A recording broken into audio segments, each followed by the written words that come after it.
Hello everyone, you're on the GeekBox YouTube channel. Today you will find out how to install Razer Synapse. Let's go. Open Razer.com. PC.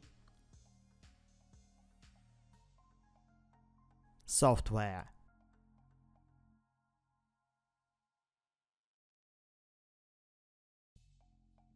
Razer Synapse.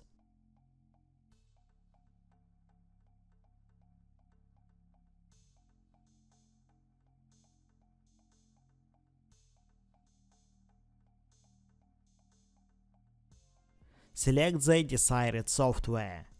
Install.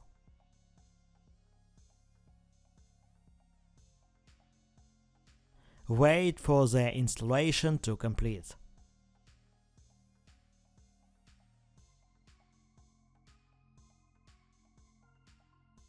Done. Now you can customize your Razer device.